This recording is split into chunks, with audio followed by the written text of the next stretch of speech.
Bonsoir les amis, vous êtes avec les Gilets jaunes constituant Île-de-France, 91 même. Nous allons travailler sur une fiche de lecture, Les raisons cachées du désordre mondial, par Valérie Bugeaud. Bonjour citoyens. Bonjour les amis. Donc oui, alors on va faire une petite fiche de lecture. On va essayer d'être rapide, mais sur un bouquin très très dense qu'on a eu le plaisir de lire.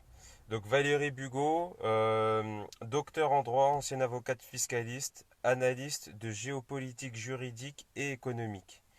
Donc autant dire du lourd. Une ancienne de l'UPR qui a fait des analyses économiques, par exemple sur la question de la monnaie, les paradis fiscaux, le droit des entreprises, des multinationales. Elle a mis en place aussi une nouvelle théorie juridique de l'entreprise. Donc elle propose des solutions et c'est ce qu'on va voir notamment dans ce bouquin. Donc les raisons cachées du désordre mondial, analyse de géopolitique, économique, juridique et monétaire. Alors là, on est vraiment très loin du frigo, on est très loin de l'écume des choses. Là, on est dans l'analyse des causes, des causes, des causes. On est dans le profond, dans les sources profondes de la merde actuelle. Qui nous ont poussés au combat, qui nous ont poussés à occuper les ronds-points, qui nous ont poussés à faire les péages, etc. Voilà, alors en fait, ce bouquin, c'est un recueil d'articles qu'elle a écrit dans tout un tas de blogs, sites internet, revues, etc. Et en gros, qui dresse un panorama de l'économie, de la géopolitique mondiale, de la question monétaire, de la question bancaire. Et en fait, ça dresse une sorte d'organigramme de l'oligarchie bancaire internationale. Et après, Valérie Bugeaud donne des solutions D'accord. avec ce qu'elle explique être un renouveau institutionnel. Alors la thèse qu'elle présente, c'est que le pouvoir politique est détenu par les grands capitalistes, les grands détenteurs de capitaux qui se trouvent être les propriétaires des principales banques internationales qui sont les banques de la City en fait. Euh, alors, elle explique d'un point de vue juridique la mainmise de l'économie sur le politique, à travers notamment les paradis fiscaux. Et ensuite, elle donne des solutions pour sortir de l'impasse civilisationnelle dans laquelle ces banquiers nous ont mis. Alors, l'impasse civilisationnelle, c'est que la société, elle tourne autour du profit, de la rentabilité, et puis ça nous amène à la disparition du service public, ça nous amène à la précarisation du travail, ça nous amène à la marchandisation même de l'homme, en fait. Tout à fait. Et on va pas pouvoir continuer très longtemps comme ça, parce que ça bousille aussi la planète, les nappes phréatiques, etc. Tout ça pour du profit. Il y a des collègues gilets jaunes là, qui sont en Alsace, en train de faire une manifestation contre les enfouissements mal gérés de déchets qui polluent les nappes phréatiques, et Mhm. ça sur du très long terme. Alors que bon, les gars ils jouent au profit en fait. Eux, ce qu'ils veulent, c'est faire une rentabilité à l'année ou pour les actionnaires à 2 ou 3 ans. Mais les conséquences environnementales pour les générations futures, ils en ont strictement rien à foutre. Ouais, C'est la rentabilité à très court terme. tout à fait. Donc du coup, là, on va faire une petite note de lecture. On va expliquer très brièvement. Alors, vous avez vu, le livre, il est super épais, il est super dense. Mais globalement, on va dessiner trois grands axes.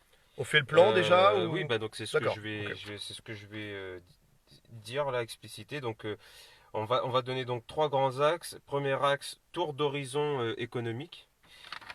Deuxième axe, le pouvoir aux mains des grands capitalistes. Et le troisième axe, un renouveau institutionnel. Alors, donc pour la première partie, donc tour d'horizon économique, on va parler du système bancaire international. On va faire une analyse de géopolitique du libre-échange et une analyse de géopolitique des paradis fiscaux. Alors, tout d'abord, donc le système bancaire international. Alors là, les amis, c'est du lourd. Valérie Bugeaud, donc en fait, elle va dresser, notamment dans un article qui regroupe à peu près l'essentiel, euh, qu'est-ce que c'est que le système des banques centrales, notamment. Donc on va revenir à la base des bases. Donc les banques centrales sont le centre névralgique de l'organisation du système financier actuel. Avec l'avènement des banques centrales, l'État en tant qu'entité politique perd le contrôle de sa monnaie au profit des intérêts particuliers du groupe économique dominant. Alors, un bref historique de l'histoire des banques centrales. Donc la première banque centrale, c'est la très puissante Banque d'Amsterdam, créée en 1609. Ensuite, on a la Banque d'Angleterre, créée en 1694. Et un siècle plus tard, la Banque de France par Napoléon en 1800. Et ça, c'est les officines qui sont privées ou publiques? Alors ça, c'est des banques privées, hein. Ce sont toutes des banques privées. Qui se font appeler comme la Federal Reserve, enfin, qui se donnent un vernis Alors, national ou public. les banques centrales n'ont jamais été publiques, hein, historiquement. Ça a toujours été une émanation des banques privées. Euh, alors justement, il y a par rapport à la Fed, donc la Fed c'est 1913, c'est un système particulier parce qu'en fait c'est un système de banque centrale, parce que la Fed est composée de 7 banques centrales régionales. Il y a la Banque centrale de New York, il y a la Banque centrale de Californie, il y a la Banque centrale de je sais plus où, enfin il y en a une à Chicago. Bref, il y a tout un tas de banques centrales régionales, mais en fait elles sont dominées globalement par la Banque centrale de New York. Alors donc c'est un système, c'est une organisation bancaire privée de type hiérarchique et pyramidal qui contrôle et gère en toute liberté les flux monétaires et financiers à l'intérieur du système politique étatique, mais en toute indépendance vis-à-vis de ce dernier. Alors c'est ce qu'on dit toujours sur une banque centrale, en fait elle est indépendante du pouvoir politique, mais en fait elle n'est pas indépendante d'intérêts particuliers privés, à savoir les grands détenteurs des capitaux de ces banques privées qui détiennent ces banques centrales. Et c'est comme ça qu'ils ont la main mise finalement C'est sur le ça, politique. exactement. Alors après, on a la BRI. La BRI, très importante. BRI, siège situé à Bâle, en Suisse. Alors c'est la banque. La banque des règlements internationaux. Elle a été créée en 1930 à l'occasion du plan Young. C'est la création en fait, c'est le joyau de la couronne du système bancaire international. Euh, elle bénéficie de privilèges, d'immunités qui lui donnent la capacité diplomatique, ce qui en fait un État. C'est-à-dire que les gens de la BRI, ils ont l'immunité diplomatique pour Alors c'est pouvoir la banque circuler. des règlements internationaux, c'est ça? Exactement. En fait, historiquement, on l'a créée à la suite de la Première Guerre mondiale pour permettre en fait les règlements des réparations de guerre allemandes. Et en fait, l'idée, c'était de dire, si jamais il y a une guerre, il faut que le système bancaire international continue d'exister, il faut que les gens puissent continuer de se régler leurs dettes et leurs créances. Donc on va créer une institution en dehors des États qui va permettre les règlements internationaux, en fait, justement. C'est l'ancêtre du FMI ou pas? Non, ça n'a rien à voir. On va voir ça. Alors en fait, la BRI, euh, elle a permis notamment en fait des prêts qui ont été octroyés à Hitler et qui ont mis en œuvre ses préparatifs de guerre et l'effort de financement. Donc la BRI, elle a participé à l'effort de guerre allemand. En fait, elle a permis de réarmer l'Allemagne. Elle a permis de créer des conglomérats industriels, notamment IG Farben. IG Farben a été créé sous l'égide de la BRI. On a Bayer, on a toutes les grosses firmes de la chimie allemande ont eu les prêts de la BRI et avec des investissements américains, etc. Tout s'est passé par la BRI. Donc il n'y a aucune éthique au niveau de la BRI. C'est le pognon va pour faire du pognon, point barre. C'est ça. La BRI remplit le rôle de banque centrale des banques centrales. Elle réalise une coordination informelle mais réelle des politiques monétaires des pays occidentaux. Voilà, donc avec la BRI, c'est la première fois dans l'histoire du monde qu'une institution financière internationale acquiert un statut politique similaire à celui d'un État. Et ça a eu une suite, et la suite, c'est le système monétaire européen avec le système européen des banques centrales. Donc ça, c'est l'avènement de l'euro avec Maastricht. Donc l'expérience de la Fed américaine s'étant avérée un grand succès, les grands argentiers occidentaux ont décidé de dupliquer ce modèle pour l'imposer au niveau européen. La création politique d'une Europe unifiée a vu apparaître à côté une institution politique dévouée aux intérêts privés des multinationales, l'avènement d'un système de banque centrale indépendante du pouvoir politique, calqué sur le modèle de la Réserve fédérale américaine. Officieusement, le système européen des banques centrales est dominé par la BUBA, la Banque centrale allemande, elle-même représentant dans une large mesure les mêmes intérêts que ceux de la Fed, parce que la BUBA est une banque privée et donc contrôlée en gros par les plus grandes banques internationales. Le rôle fondamental joué par l'Allemagne s'explique par le poids de l'histoire et les imbrications capitalistes germano-anglo-saxonnes du début du XXe siècle. C'est ce qu'on a vu avec I.G. Farben notamment, c'est-à-dire que c'est les Américains et la banque anglo-saxonne, en gros, ont permis à l'industrie allemande d'être florissante, en fait. Donc, Quand tu dis les Américains, c'est plutôt Wall Street en fait. oui, c'est ça, c'est D'accord. les capitalistes américains, qui sont eux-mêmes une émanation des capitalistes anglo-saxons de la City, en fait. Mais ça, on le verra plus tard. Donc voilà, alors globalement, après on peut juste rapidement parler, donc il y a Bretton Woods dans l'affaire, et là c'est le FMI, le Fonds monétaire international. Donc le rôle du FMI, c'est de faire des prêts en échange de cessions d'actifs étatiques ou publics à des multinationales afin de permettre le désendettement. Donc en gros, le FMI endette les États et après il demande à ces États pour se désendetter de vendre leurs bijoux de famille, à savoir, on a vu dans le cas de la Grèce, donc de vendre le port du Pirée, etc., etc. Alors juste là-dessus, au début des années 2000, en Mauritanie, le FMI avait fait des gros coups de pression pour faire passer des terres qui appartenaient à Mhm. des tribus, Mhm. euh, à des tribus au nord du fleuve Sénégal sur de la grosse industrie, Mhm. coton, canne à sucre, etc. Plus du tout de l'industrie, enfin plus du tout de l'agriculture vivrière. Ce qui a entraîné, ils n'ont pas pu le faire en fait parce qu'il y avait des blocages. Finalement, les gens ne voulaient Mhm. pas se faire exproprier ce qui a entraîné en fait un nettoyage ethnique. Et puis, Tout à fait. Ben, c'est ce qu'elle dit aussi par rapport à la Banque mondiale. La Banque mondiale finançait des projets non seulement inefficaces, mais aussi en totale contradiction avec ses missions officielles, forçant des millions de personnes à quitter leurs terres ou leur logement. Donc voilà, quand on parle des problèmes liés à l'immigration, faut voir que tout est lié en fait à cette pression que le FMI et les banques mondiales ont exercée notamment en Afrique et en Asie, en fait en créant un exode rural massif dans des villes qui sont devenues des bidonvilles. Donc, en conclusion, la finance internationale fonctionne dans le sens des intérêts d'un très petit nombre d'individus qui ont accaparé les fonctions monétaires et par voie de conséquences économiques et politiques des États-nations voués à disparaître. Cette domination a été parachevée par l'avènement des institutions financières internationales telles que la BRI et ainsi que les institutions financières issues des accords de Bretton Woods. Le fait politique a cédé la place au fait économique. alors, le fait politique a cédé la place au fait économique.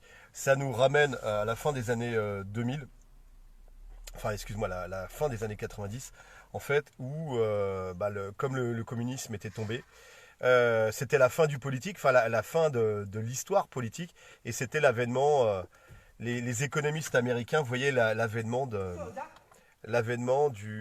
l'économique qui allait tout gérer. Mhm. Et puis, c'est les grandes années Clinton, en fait, le Glass-Steagall Act qui a été supprimé, les banques d'affaires Mhm. qui ont explosé au niveau de leurs profits, au niveau de Wall Street. Ouais. C'est toutes les légendes du loup de Wall Street, etc.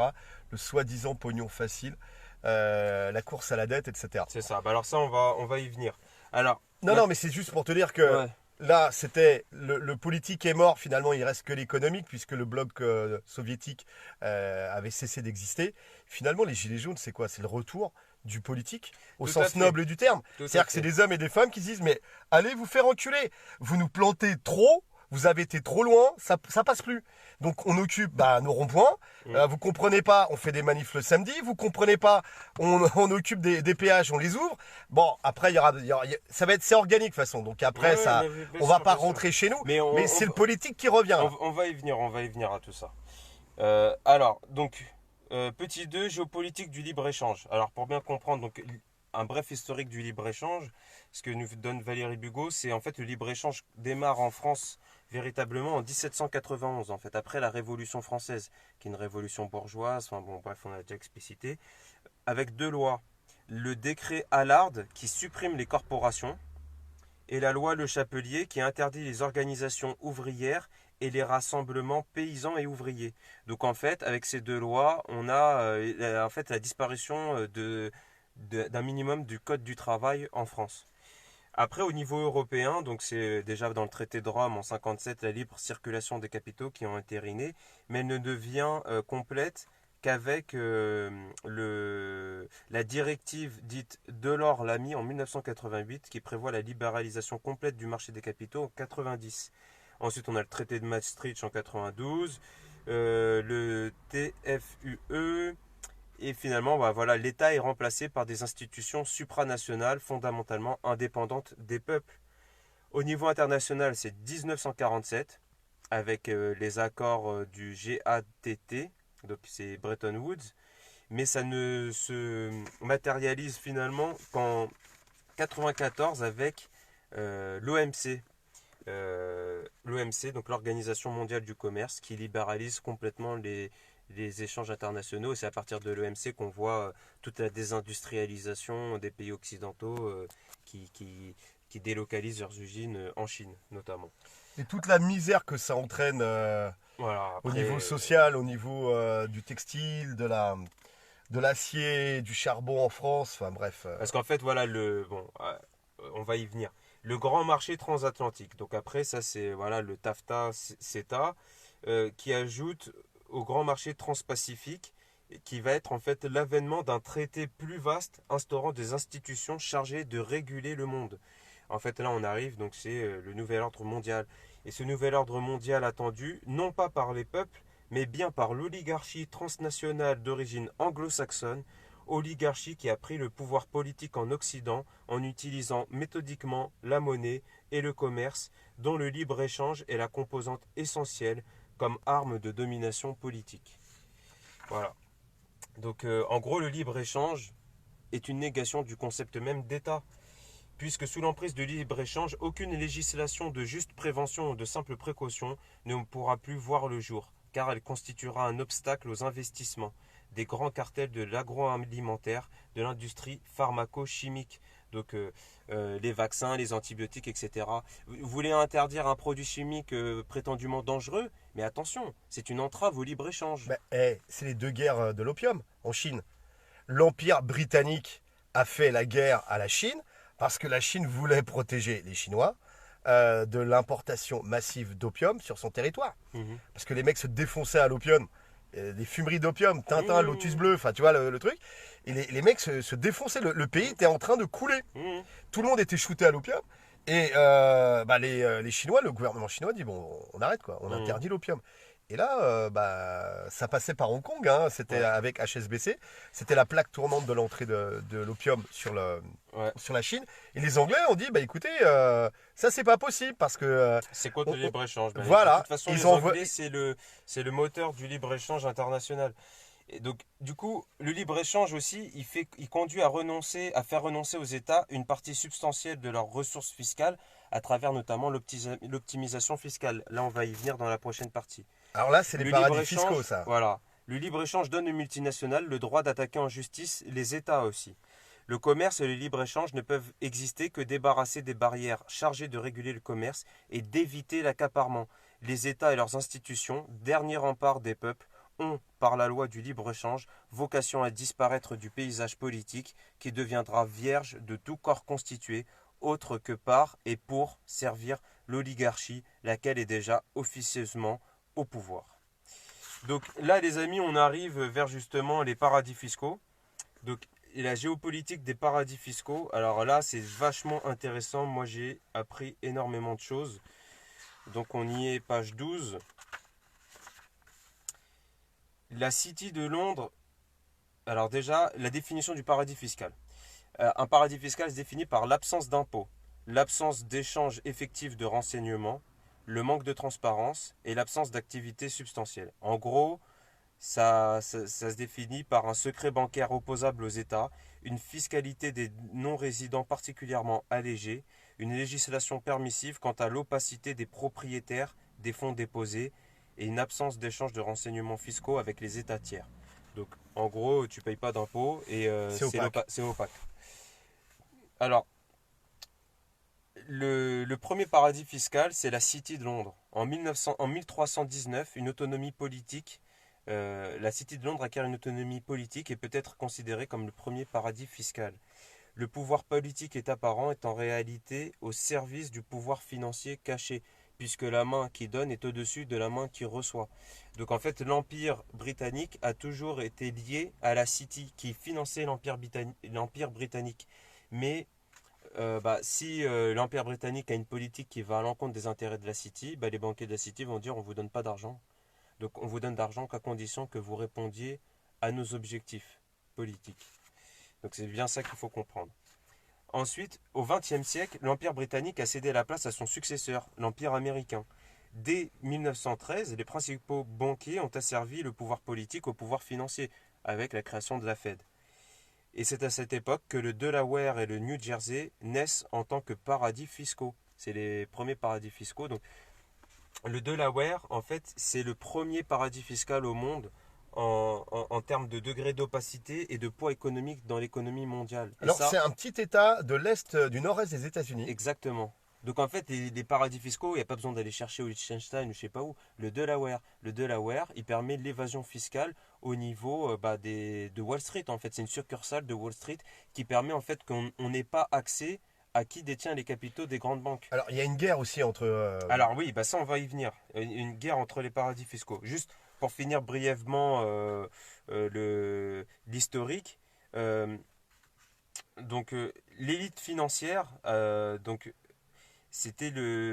au Moyen Âge, c'était les Pays-Bas, au cœur de l'élite commerçante, du XIIe siècle au XVIIe siècle. À partir du XVIe siècle, cette élite financière en fait s'est transférée sur ce qui deviendra en fait l'Empire britannique, avant de migrer dans l'Empire américain, ce qui donnera finalement le Delaware.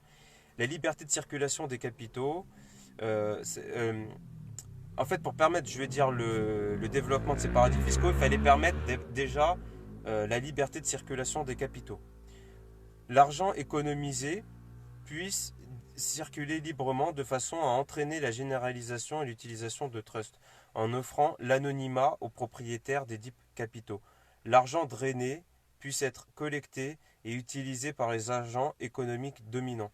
Donc en fait, c'est simplement une prédation des États, quoi. C'est-à-dire que... Parce que tout le pognon qui va là-dedans, ça part pas en impôts. Exactement. Donc Et là, sur le marché français, c'est entre 80 et 150 milliards d'euros par chaque an. année. Mm. C'est le sénateur Bocquet du Nord, le sénateur communiste Bocquet du Nord, qui nous avait dit ça, puisque lui, il fait partie de la commission sénatoriale sur l'évasion fiscale slash optimisation fiscale, parce que c'est aussi la guerre des mots. Ah, c'est ce que nous expliquait Upinski. Recalibrer des mots, forcément, c'est plus fraude fiscale, c'est optimisation fiscale. Tout à fait, mais justement, on va y venir à tout ça. Donc, la domination géopolitique, alors au XXe siècle, au début du XXe siècle, il y a une guerre, c'est ce que tu disais, il y a une guerre en fait des paradis fiscaux. On a vu l'émergence de les Panama Papers, les problèmes en Suisse, etc. Alors, les Panama Papers ont et en été fait, faites grâce à la CIA alors en fait, pour justement, ramener du monde sur le Delaware. en fait, c'est ça. C'est un mécanisme de domination géopolitique en faveur des principaux acteurs financiers anglo-saxons. En fait, à la City, il y a ce qu'on appelle les Big Four, c'est-à-dire ces quatre cabinets qui gèrent l'ensemble des paradis fiscaux de la planète, en fait, qui sont sous domination des banques de la City. T'as le nom de Et ces Big Four? alors oui, je les Il y a avais. Deloitte and Touch, Deloitte and Touch, Thomasu, KPMG. KPMG et d'autres. Enfin voilà, vous les retrouverez. Vous les tapez, les Big Four. Donc, alors, C'est en des fait, cabinets comptables. alors ouais, c'est des cabinets comptables qui organisent les paradis fiscaux. Et en fait, pourquoi il y a une guerre? C'est-à-dire qu'il y a deux types de paradis fiscaux. Il y a les paradis fiscaux par des trusts anonymes, donc organisés par ces Big Four et sous contrôle des banques de la City. Et il y a les paradis fiscaux d'État indépendants avec des comptes numérotés. Et ça, les comptes numérotés, c'est n'importe qui, voilà, qui pouvait avoir un compte C'est numéroté la en Suisse, Suisse. ça. Exactement. C'est la Suisse, c'est le Panama, etc. Et en gros, la guerre, elle a consisté à faire sortir justement ces données pour permettre en fait le transfert de l'argent disponible sur ces comptes vers les banques contrôlées par la City. Euh, voilà. Ensuite, donc globalement c'était ça qu'il fallait. Voilà, la guerre a pour objet essentiel de drainer les capitaux qui étaient cachés vers les établissements bancaires tenus par les principaux acteurs économiques occidentaux, la City, le Delaware, Singapour, les îles Caïmans, Hong Kong, etc. Donc c'est pour etc. ça qu'ils ont fait tomber Panama et la Suisse. Tout à fait. Alors après, bon, on peut, voilà, par exemple, les flux financiers qui entrent et sortent des paradis fiscaux ne sont contrôlables que par les opérations de compensation dites de clearing. Malheureusement, ces opérations sont elles-mêmes aux mains des chambres de compensation gérées par les établissements financiers. Donc en fait, ce qu'il faut comprendre, c'est que dans le monde de la finance, tous les organismes de contrôle sont aux mains des organismes contrôlés.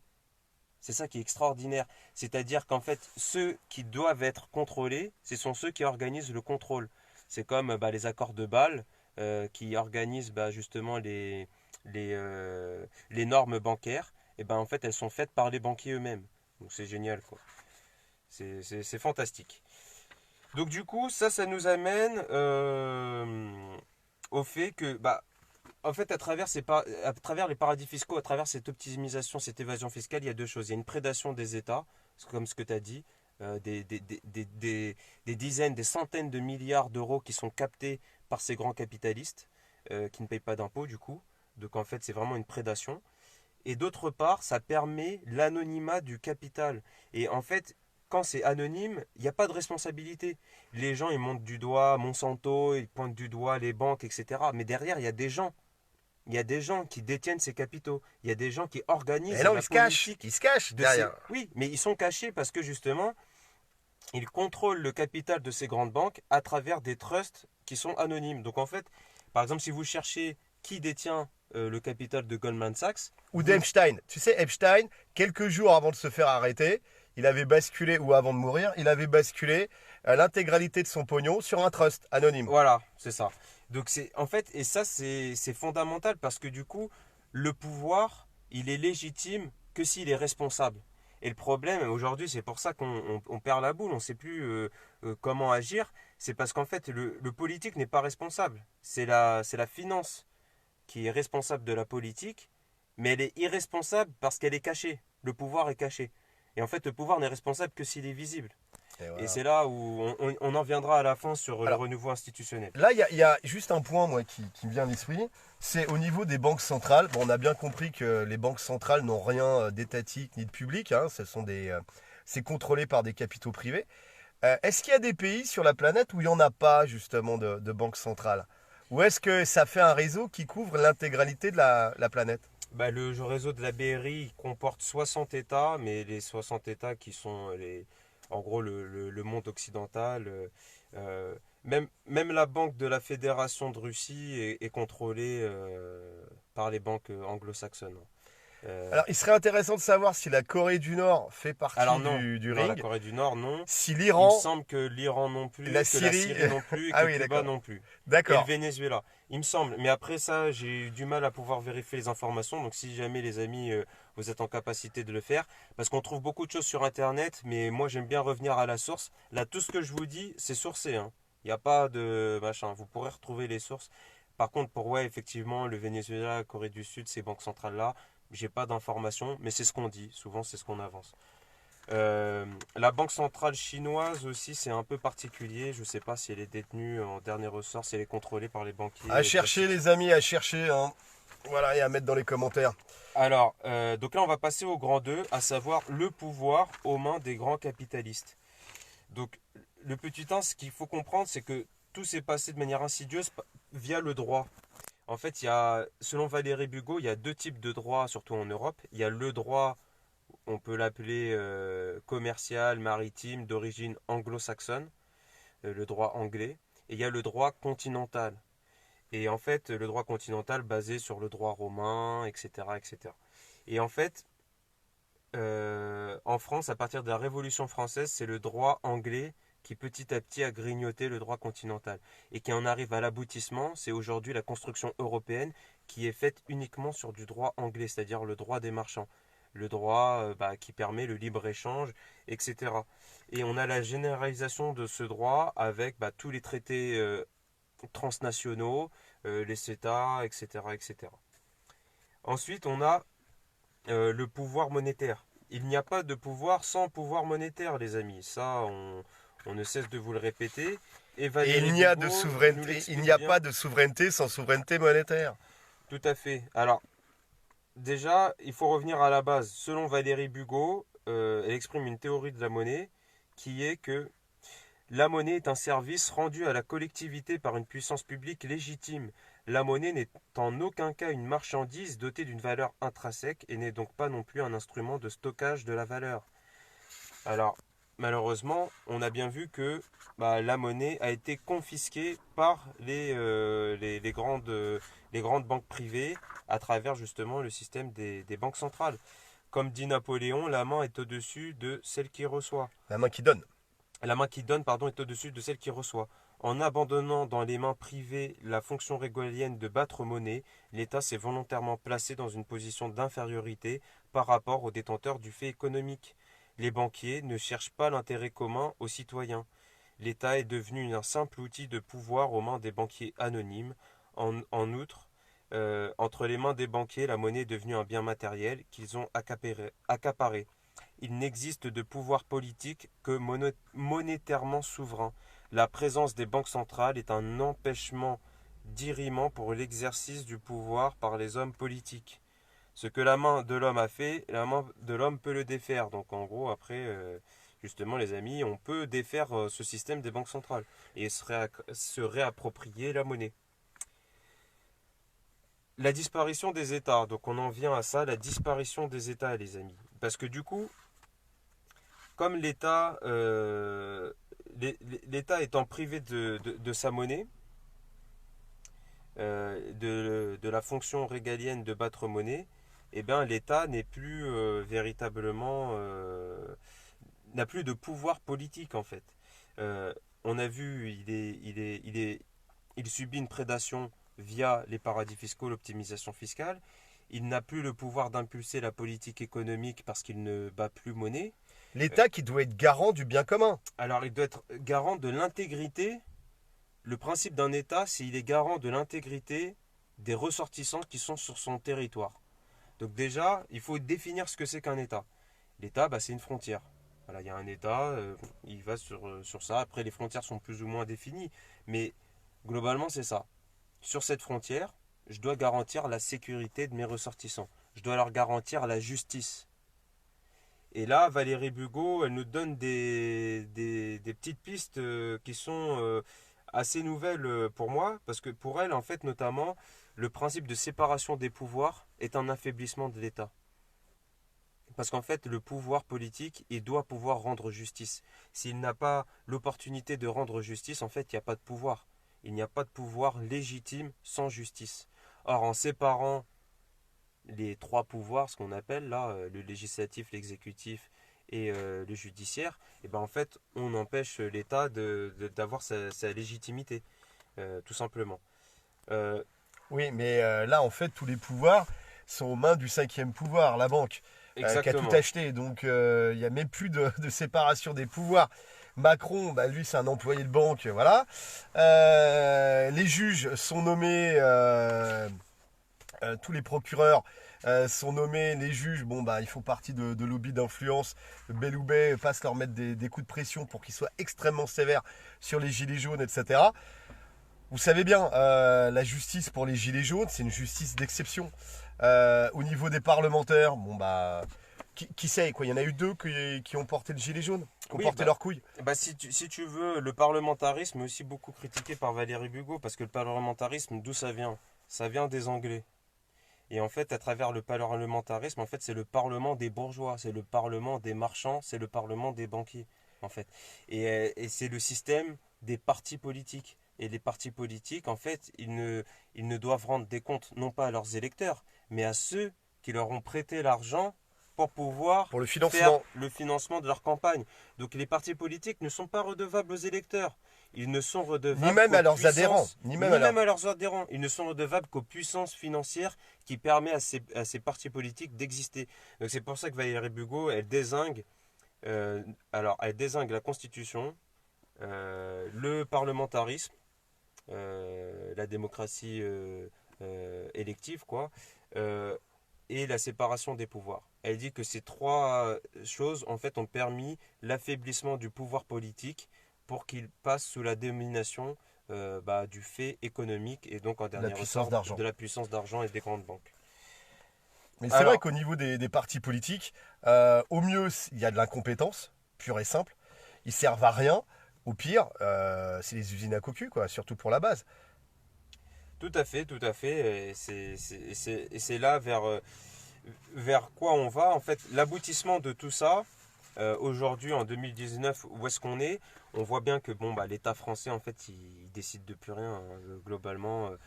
Là, Macron, il est au pouvoir pour passer la main à l'échelon. Lui, ce qu'il veut, c'est finir son mandat avec l'Europe fédérale. Et à travers l'Europe fédérale, on va vers quoi? Vers le gouvernement mondial. Euh, le gouvernement mondial, en fait, ça va être, selon Valérie Bugeaud, elle nous fait la prospective que le gouvernement mondial, c'est le gouvernement des banquiers. Donc en fait, ils veulent en tout cas passer à une monnaie mondiale à travers les DTS, les droits de tirage spéciaux. Alors elle explique pas vraiment bien ce que c'est que les DTS et moi j'ai eu un peu du mal à comprendre, mais globalement c'est des paniers de monnaie qui permettent... Mais c'est de la dette derrière. Non, Parce que là, tout est oui, fait, le bon, système, c'est de l'argent dette. l'argent c'est de l'argent dette, je suis d'accord. Mais les DTS en gros c'est des paniers de monnaie, c'est une sorte de monnaie mondiale en fait. D'ailleurs, la BRI, les capitaux de la BRI sont en DTS. Ils sont en monnaie mondiale. Ils sont Euh, déjà en monnaie mondiale. et la BRI, le capital de la BRI, je crois, c'est 250 000 milliards de DTS. On va savoir, les DTS, je ne sais pas combien ça vaut en euros ou en dollars. Alors, donc du coup, ouais, on arrive vers ça, c'est-à-dire on arrive vers un agenda. Alors, elle nous donne aussi deux, trois données par rapport, en fait, l'incertitude du gouvernement mondial, c'est à savoir la Chine et la Russie. Ce qu'elle dit, la Chine et la Russie sont partie prenante de la stratégie des banquiers internationaux, euh, mais la Chine en tant que moteur principal des DTS, tandis que la Russie a raccroché le wagon du train de la monnaie mondiale, croyant malheureusement à un contrat gagnant-gagnant. Quels que soient les mots actuels issus du dollar, le DTS vont entraîner des maux bien plus grands pour l'humanité, laquelle se verra littéralement assiégée et mise en esclavage sans plus aucune poche de résistance politique et institutionnelle possible. Nous assistons aujourd'hui à l'avenir à une Nous assistons aujourd'hui et pour l'avenir à une lutte à mort des banquiers commerçants contre les peuples du monde.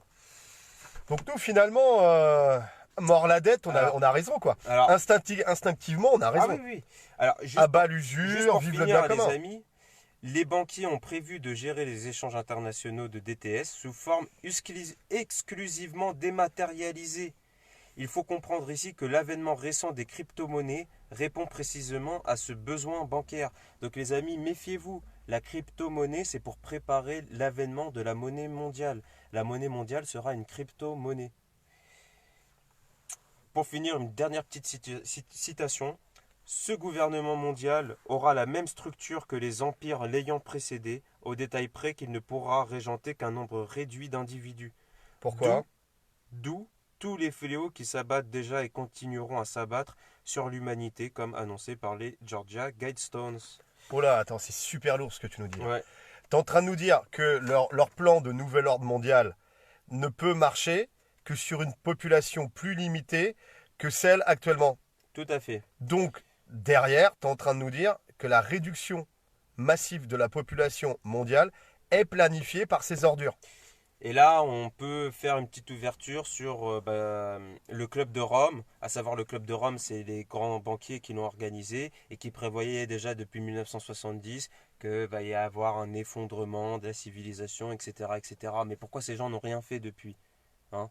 Ils ont préparé l'effondrement parce qu'en fait, ils veulent que les gens acceptent cette idée qu'il va y avoir une réduction du nombre d'individus sur Terre. Donc, c'est quoi? C'est une réduction des naissances? C'est quoi? C'est des vaccins? Ça va être des vaccins, ça va être de la pollution, ça va être des guerres, ça peut être... Moi, j'en sais rien, hein. Après, et bon, rien ne dit que leur plan arrivera à être mis en œuvre, hein. Moi, il faut toujours avoir de l'espoir, les amis. Après, si vous pétez vos télés, les gars, ou si vous pétez les télés de vos parents ou de vos enfants, la prise de conscience, ça va se faire plus vite, hein.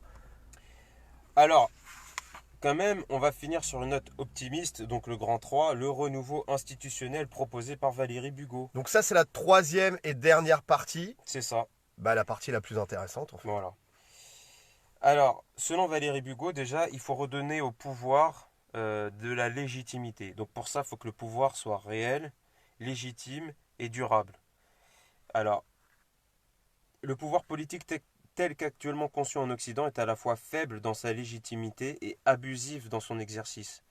Bah, en fait, un pouvoir illégitime est souvent abusif. En fait, il ne peut te contraindre que par la force. Si le pouvoir actuel était légitime, mais il n'y aurait personne dans la rue, quoi. Donc, le véritable pouvoir, en réalité, est économique. Le pouvoir économique actuel est structurellement hors de tout contrôle. Les collectivités humaines ne sont pas en capacité de lutter contre un ennemi caché qui reste non identifiable. L'excès de centralisation nuit à la diversité culturelle humaine, l'omnipotence étatique nuit à elle et à la liberté et à l'intégrité, à la créativité des individus. La disparition des notions d'équité, de justice et in fine de civilisation. Alors, pour avoir un pouvoir réel, déjà, la réalité du pouvoir suppose que le pouvoir apparent est conforme au pouvoir réel. Donc, la réalité du pouvoir suppose le fait de rendre justice et de disposer pour ce fait d'un pouvoir de contrainte. Donc, ça, c'est le pouvoir de police.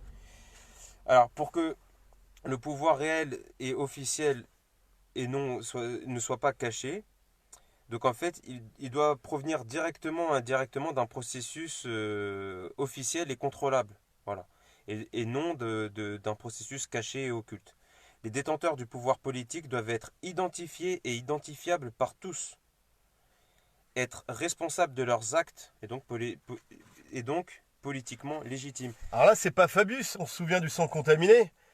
Bah, c'est pas Fabius notamment. En fait, un homme qui a un pouvoir légitime, c'est ok, il fait bien le travail, tout le monde est derrière lui, il n'y a pas de problème. Le jour où il fait une merde, et si jamais il fait une merde, justice trompe, on est tous des hommes, on peut se tromper. Mais si il persévère dans son erreur et qu'on voit que ça devient vraiment la merde pour nous, bah au bout d'un moment, C'est en les fait, on mandats lui met deux impératifs. claques. C'est les mandats C'est impératifs. un mandat impératif, tout à fait. Alors, donc là, juste petite précision qui est croustillante pour nous les constituants. Le processus d'attribution du pouvoir doit être clair, explicite et conforme à une méthode publique immuable, pérenne, acceptée par la population concernée. On doit mettre fin à l'opacité des groupements secrets qui tapissent actuellement les allées du pouvoir politique. Les loges maçonniques devraient impérativement faire l'objet d'une déclaration publique tendant à l'identification de leurs membres ainsi qu'à celle de la fonction sociale à laquelle ils répondent. Voilà. Et donc après, voilà. Alors pour elle, le gouvernement doit pouvoir rendre la justice, ça on l'avait vu. Le pouvoir de police est conséquence logique de la prérogative de justice. Le devoir d'assurer la sécurité du groupe concerné, donc à savoir les citoyens, enfin les Français. La force militaire est au même titre que la justice et la police l'apanage existentiel du pouvoir politique. Et la justice doit être organisée selon un processus garantissant son impartialité vis-à-vis des litiges considérés, ce qui signifie donc la disparition du conflit d'intérêts entre les juges et les parties au litige. Voilà, voilà. Donc globalement, c'est ça ce qui est important de voir. Après, donc elle dézingue le parlementarisme, etc., etc.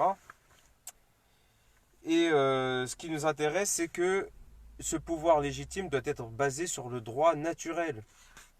Et oui, les amis.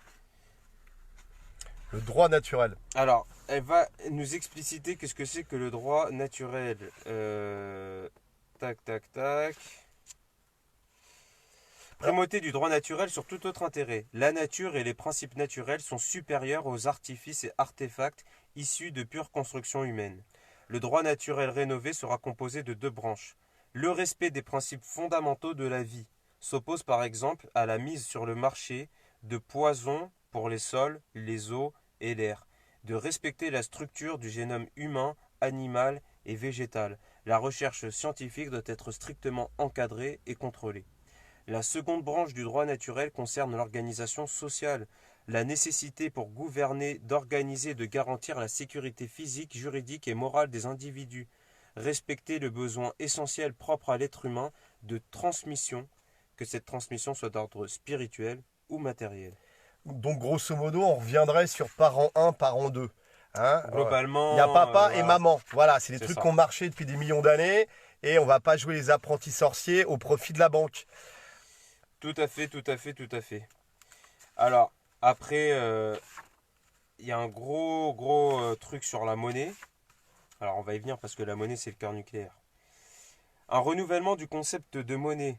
La monnaie est en réalité une institution publique et non un bien. Elle doit être gérée par un gouvernement politique légitime. Donc la monnaie est le reflet de la situation interne de l'État dont elle est originaire. Donc là, c'est déjà pour pouvoir, comment dire,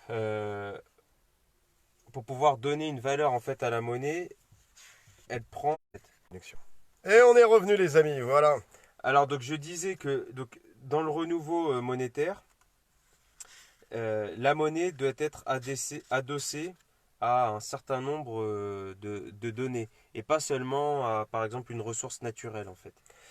Donc là, elle donne une liste bien exhaustive. Parce qu'avant la monnaie c'était adossé sur des stocks d'or ou d'argent. C'est ça. Alors là, ce qu'elle dit, c'est la monnaie doit être adossée à des indicateurs qui doivent être revus et suivis de façon mensuelle afin d'avoir une vision plus juste de la santé réelle de l'État. En fait, ce qui compte, c'est la santé de l'État. Alors, comment elle définit la santé de l'État? Le nombre d'échanges de biens matériels et immatériels. Le nombre d'échanges de services payants et gratuits. Le nombre de services différents échangés. Le nombre de biens différents échangés. Le pourcentage dans ces échanges des biens de première nécessité, logement, nourriture, etc., par rapport au nombre total d'échanges. Le pourcentage d'échanges superflus de confort par rapport au nombre total d'échanges. Le taux de consommation de tranquillisants et de psychotropes. Plus ce taux est important, moins un État est dynamique. Le taux d'actes violents dans la population. Le taux de pollution de l'environnement, sol, air, eau. Le suivi d'évolution du nombre de maladies graves. Le type de ressources de matières premières disponibles sur le territoire. Le taux d'alphabétisation et la capacité calculatoire à 10 ans, 15 ans, 20 ans. L'appréciation qualitative et quantitative du niveau d'instruction supérieure. En gros, plus un État est bien portant, la population est heureuse, Fait de la qualité en fait. fait de la qualité, plus sa monnaie a de la valeur. Globalement, c'est ça l'idée. Et donc ça, on sortirait de la monnaie dette. On sortirait complètement de la monnaie dette. Alors, donc justement, il y a la question, la proposition pour une nouvelle pratique bancaire. La pratique idéale de la banque implique d'abandonner le concept d'intérêt, les amis. Oh, mort à l'usure. Mort à l'usure, l'existence de deux banques publiques ou les corps intermédiaires. Alors, ça je ne l'ai pas dit, mais dans le renouveau institutionnel, Valérie Bugeaud laisse une grande place aux corps intermédiaires. En gros, l'idée c'est on arrête les ministres et les députés qui ne comprennent rien. Ils font des lois sur tout et n'importe quoi. On les dégage. Qui vont proposer les lois? Ce sont les corps intermédiaires. Par exemple, les agriculteurs, ils vont proposer des lois sur l'agriculture. Les médecins, ils vont proposer des lois sur la médecine. C'est ce qu'on avait vu avec les Collectif d'intérêt. collectifs d'intérêt. Au niveau municipal. Voilà, donc là, on le généralise. Encore faut-il avoir une transparence et avoir les outils informatiques qui nous permettent la transparence, parce que sinon on va repartir sur la FNSEA qui pousse, Non, parce que, qui pousse les agriculteurs non, à parce que- éponger les stocks Bayer. non, parce que en l'occurrence, il y aura des mandats impératifs. Donc en fait, au sein des groupes d'intérêt, les agriculteurs, ils vont élire des représentants. Ils ont des mandats impératifs et révocables. Et en dernière instance, ces gens-là, ils vont travailler à proposer des lois. Ils écrivent des lois sur leur domaine de compétences, en fait, tout simplement. Il y a trois groupes d'intérêts, en fait. Il y a trois thèmes. Il y a les intérêts économiques, donc voilà, l'agricole, les professions libérales, etc. Il y a les intérêts non économiques, donc ça c'est tout ce qui est associatif, culturel, les joueurs d'échecs, le sport, etc. Et il y a la thématique cultuelle. Cultuelle, donc les religions et tout ce qui a trait à la spiritualité. Donc, Franc-maçonnerie aussi. exactement. Donc en fait, les francs-maçons, on va leur proposer de faire partir d'un corps intermédiaire. Donc s'ils veulent s'appeler toujours la franc-maçonnerie, il n'y a pas de problème. Mais il sera en toute transparence. Ou le On noachisme. connaîtra Ou le les membres, noachisme. ou noachisme, ce que tu veux. Et ils pourront faire du vrai lobbyisme, c'est-à-dire proposer des lois allant dans le sens de la laïcité, par exemple. Mais au moins ça sera Mais- en transparence. Ça sera en transparence. Et après, au-dessus de ça, il y a un gouvernement qui a un véritable pouvoir politique. Et ce gouvernement est une émanation de ces corps constitués et lui, il tranche entre les différents intérêts. Voilà. Bah, si les Ah, c'est francs-maçons des ils pistes proposent une intéressantes, hein. loi C'est des pistes intéressantes. sur la laïcité, mais la majorité de la population est croyante et refuse cette loi, bah, la loi ne va pas passer. Voilà, tout simplement. C'est l'arbitre pour l'intérêt. C'est intéressant, hein. Depuis un an, on est passé du frigo, ce Mm. qui nous a fait bouger sur les ronds-points. Et puis là, on est en train de passer à la France d'après, c'est-à-dire quel modèle pour Voilà. sortir de l'ornière en fait. Alors, donc simplement pour revenir sur le concept de banque. Donc, selon Valérie Bugeaud, il y aurait deux banques publiques. Alors, une banque publique d'investissement émettant une monnaie qui n'aurait cours que sur un territoire précis. Elle ne serait pas convertible et ne procurerait pas d'intérêt. Sa contrepartie serait la valeur des sociétés administrant tous les biens collectifs enregistrés dans le bilan de cette banque publique spécialisée qui en serait propriétaire. Exemple, euh, le gouvernement décide euh, de, de créer un hôpital, de construire un nouvel hôpital. Donc cette Ça banque, tombe bien, on est en Essonne et on est en désert voilà. médical. Donc cette banque publique, elle va créer une dette, elle va dépenser, elle va créer de la monnaie, donc elle va créer une dette, elle va dépenser cet argent pour la construction de cet hôpital, et en échange, dans son bilan, elle détiendra cet hôpital nouvellement construit. Elle sera la propriétaire de cet hôpital. Mais c'est une banque publique, donc au final c'est un bien public. Pareil pour EDF, pareil pour tout. Au final, on revient sur le même système un petit peu qu'il y avait avec la Banque de France à l'époque du circuit du Trésor. Et il y aurait une deuxième banque. Eh oui, mais ça c'était c'était juste après la guerre et le Parti communiste Voilà. faisait peur. Il avait 25% quand même des maquis, Et il y voire a, plus. et il y a une deuxième banque publique de crédit émettant une monnaie convertible sur le panier d'indicateurs mentionné précédemment, donc qu'on peut s'échanger à l'international. Et voilà, donc ça permettrait simplement de pouvoir commercer, etc., etc. Donc voilà les amis, Eh, et c'est du en lourd. trois, Honnêtement, on a fait du lourd. Ah, on n'a pas fini là on n'a encore? pas fini, il y a juste un dernier point qui est vraiment crucial d'aborder parce que c'est le cœur du sujet de Valérie Bugeaud, en fait c'est un petit peu l'aboutissement de son doctorat, c'est sa thèse je crois, c'est l'aboutissement de toute sa vie de chercheuse en droit. Alors c'est la nouvelle théorie juridique de l'entreprise. Alors, Si on faisait ça sur une deuxième partie, parce que là, c'était très très riche. Il faut digérer tout ça. On peut montrer le ouais, livre, l'ouvrage. ouais, tout à fait. Alors, couverture rouge, voilà, Valérie Bugeaud, les raisons cachées du désordre mondial. Alors, voilà, non, voilà. Analyse de géopolitique, économique, juridique et monétaire. Donc, fiche de lecture, partie 1. On a une deuxième partie. Là, l'entretien est quand même très long. On est pratiquement à 1 heure, je pense. Mhm. C'est très très riche. Il y a plein d'infos à creuser. Moi, ce qui m'a vraiment turlupiné, là, si on peut le dire, c'est tes histoires de Georgia Guidestone, là, les gros Mhm. trucs de granit, Mhm. où ils disent, voilà, c'est les oligarques hein, qui l'ont fait. Ils disent qu'il faut réduire la population mondiale à combien? 500 millions d'habitants? 250? Ouais, je crois que c'est ça, c'est 500 millions, il me semble. Mais d'un autre côté, les oligarques sont encore sur Terre, tu vois, ils sont pas comme dans Elysium, dans un satellite autour de la Terre. Mm. Donc les gars, ils sont sur Terre, ils veulent réduire la population, ils sont pas suicidaires. S'ils font péter des trucs atomiques, il y aura des retombées, ça va polluer plein de choses. Ils vont subir les conséquences, guerre chimique, bactériologique, etc. Par contre, faites gaffe, en ce moment, il y a plein de kits ADN. Donnez votre ADN et on va vous dire d'où est-ce que vous venez. Mm. Tu vois? Mm. Donc là, tu donnes ton ADN. Tu sais où est-ce qu'il va ton ADN? Dans quel pays? Quelle base de données? Parce qu'après, on va imaginer dans 5 ou 10 ans, avec le big data, ton ADN, il va être stocké quelque part.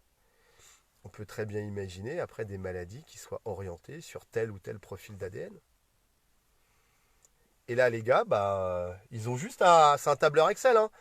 Ils font la sélection des. Alors, ce qu'elle dit dans le bouquin, c'est que par exemple, maintenant, en fait, les OGM, ça va passer par autre chose. Ça veut dire que ils vont plus modifier l'ADN comme ça. En fait, ils vont pulvériser des ARN messagers. Ouais. C'est ceux qui construisent les molécules d'ADN. Donc, en fait, ils passent sur les champs, ils pulvérisent les ARN Et ces ARN c'est un modifient. peu plus compliqué, mais en fait, Oui, bah, l'ARN, c'est entre l'ADN et l'expression c'est en ça. protéines C'est ça. de l'ADN. Donc c'est messager, tu vois, c'est Ouais. ARN. Mais ouais, effectivement, c'est ça. Et ils veulent utiliser ça en fait en pulvérisation sur les champs. Mm. C'est ce qu'elle dit, notamment bah, les gens de Bayer Monsanto quoi, qui travaillent là-dessus. Parce que les OGM sont en perte de vitesse, mais ils sont toujours à réfléchir à de nouvelles choses. Donc c'est pour ça, les amis, ce qu'il faut bien comprendre, c'est que Ça montre la euh, quatrième de couve. ouais, la quatrième de couve. Donc ce qu'il faut bien comprendre, les amis, c'est que toutes les victoires qu'on a là de manière un petit peu sporadique, à savoir interdiction des OGM, les choses comme ça, ils reviendront à la charge dans 5, 10 ans, 15 ans avec un nouveau truc. Tant qu'on n'aura pas détricoté bah, C'est le le système à maillage changer, c'est le c'est système. ça, c'est systémique. Le problème, c'est que ces multinationales, détenues par les mêmes qui détiennent les grandes banques, bah, ils ont le pouvoir politique et du coup, ils trouveront toujours de nouvelles choses avec un bel habillage pour nous faire croire à une Bien moderne, pseudo-démocratie. bien C'est progressiste. ça. Donc il faut en finir. Il faut en finir avec la banque. Il faut en finir avec Donc, les marchands du temple.